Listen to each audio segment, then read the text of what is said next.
Pak Yohanes, apa kabar Pak? Baik Pak. Jauh dari Pontianak ini Pak, atau dari Jogja? Kebetulan saya dalam masa transisi, kemarin saya dari Kupang mutasi ke Pontianak, sehingga saya masih transit di Jogja. Kebetulan di awal pandemi itu, pertengahan itu saya kena positif. Tapi kemarin saya sudah PCR 2 kali, tanggal 31 sudah negatif, kemudian mau berangkat kemarin tanggal 3 saya PCR ulang dan negatif, sehingga saya bisa menghadap ke yang terhormat panel ini. Oke, alhamdulillah. Semoga kita semua diberi kesehatan Pak ya. Bapak ini kali keberapa Pak ikut seleksi calon hakim agung? Yang kedua. Oh, jadi ini kali kedua. Sebelumnya kamar apa Pak? Saya dulu mengambil kamar perdata. Oke, terus alasan sekarang Bapak ikut di kamar pidana apa Pak? Sebetulnya saya memang hakim karir murni Pak. Hakim karir murni ini kan nggak ada pembidangan. Kita hakim karir dari pengadilan negeri sampai pengadilan tinggi ini kan nggak ada sistem kamar. Sehingga saya merasa punya potensi dan mampu untuk mengikuti baik perdata maupun pidana. Sehingga karena dulu yang perdata saya tidak bisa menuntaskan, saya pindah jalur ke pidana, mudah-mudahan saya bisa menuntaskan. Oke. Pak, ini kan belum lama ada putusan PK Pak ya. Putusan PK mantan Dirut Jasindo yang menolak. Jadi putusan PK menolak permohonan PK dari mantan Dirut Jasindo. Kemudian ada lagi putusan PK yang menolak permohonan PK dari mantan Bupati Tegal. Bupati atau wali kota, saya lupa. Kalau tidak salah wali kota Pak, wali kota Tegal. Nah, pemberitaan mengenai itu ya hanya muncul beberapa waktu, kemudian tidak menimbulkan reaksi, atau paling tidak reaksinya tidak semarak pada saat ada putusan PK yang mengabulkan permohonan PK dari terpidana dan pada akhirnya mengurangi pidananya. Lalu belum lama ini kita dihadapkan pada diskursus Pak ya, reaksi publik yang cukup luas, cukup panjang mengenai putusan Pengadilan Tinggi DKI Jakarta yang dianggap mengkorting ya, putusan dari pidana dari Pinangki Pak ya, Pinangki. Yaitu banyak sekali reaksi, banyak komentar dari berbagai kalangan publik gitu ya. Tapi sepertinya bahwa sebelumnya ada majelis hakim di tingkat PN yang memutus ya perkara Pinangki 10 tahun, jauh lebih tinggi daripada tuntutan JPU, itu luput dari pembahasan. Nah, melihat situasi ini, melihat fenomena ini, bagaimana analisis Bapak? Lalu apa kaitannya dengan cita-cita Bapak untuk menjadi hakim agung nanti? Silahkan dijawab Pak. Mungkin ini masalah sistem Pak. Jadi bahwa kita itu menganut asas keadilan prosedural yang pertama, sehingga hakim ini adalah pejabat terakhir dalam suatu perbuatan pidana yang berujung pada pendakwaan, tuntutan sampai kepada putusan.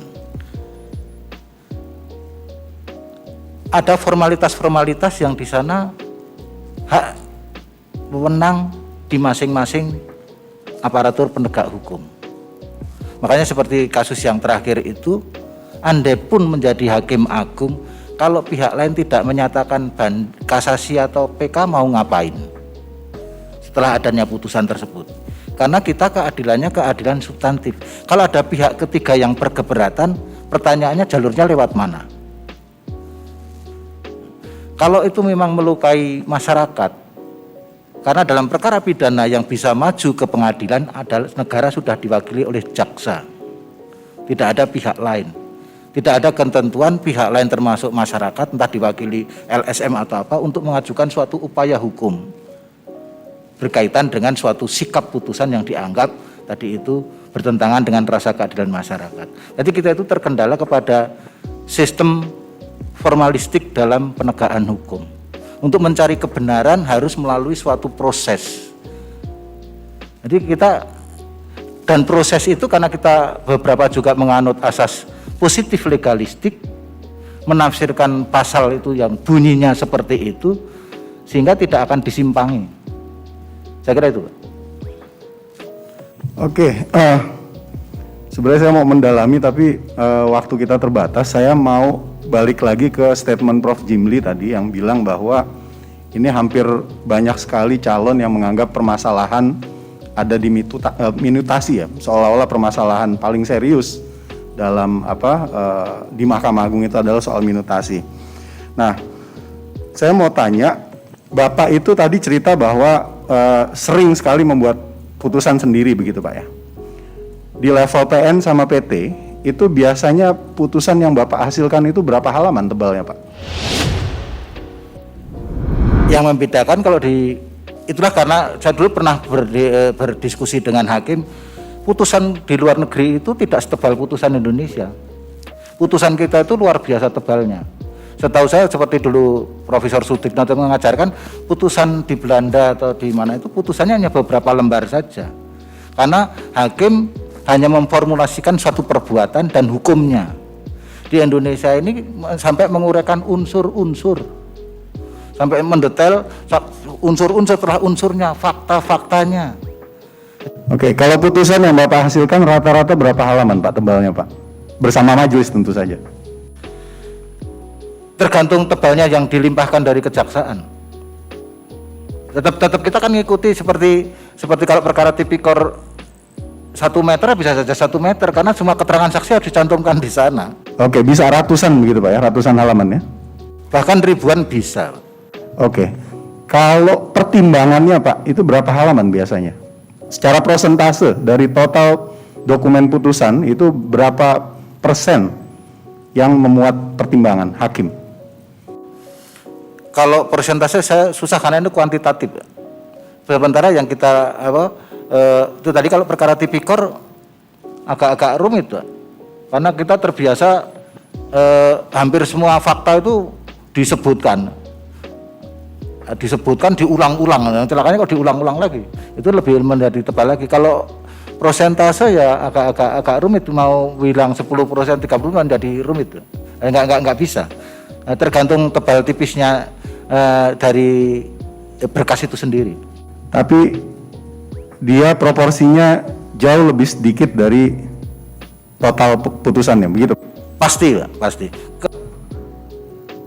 Kalau saya selama ini, khususnya kalau perkara perdata, saya selalu mempertimbangkan pokok persoalannya dulu untuk menyingkat pertimbangan yang macam-macam, karena selebihnya itu hanya asesor. Kalau perkara pidana, yang lebih saya fokuskan kepada substansi dari unsur tersebut. Oke, maaf Pak, saya potong, waktu kita tinggal sedikit. Kalau putusan MA, Bapak pastinya pernah pelajari kan, putusan MA. Itu apakah mirip-mirip Pak, bahwa hanya sedikit dari total putusan itu yang memuat pertimbangan?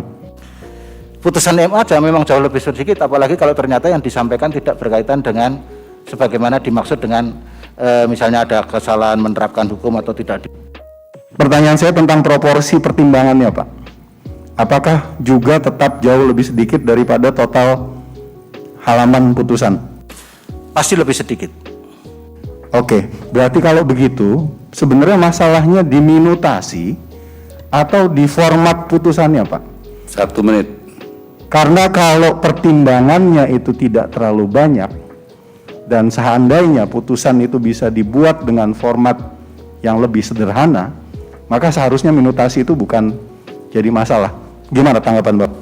Saya sepakat dengan Bapak, makanya kalau di level pengadilan negeri itu sudah ada template putusan. Template, jadi putusan dibuat seperti macam template itu. Pelaksanaannya gimana Pak? Kalau di pengadilan negeri itu sudah dilaksanakan, di pengadilan banding belum ada template putusan. Nah, sehingga kita juga mengkreasi sendiri. Di MA, setahu Bapak? Tentu belum sama sekali belum ada. Oke, terima kasih jawabannya Pak Yohanes.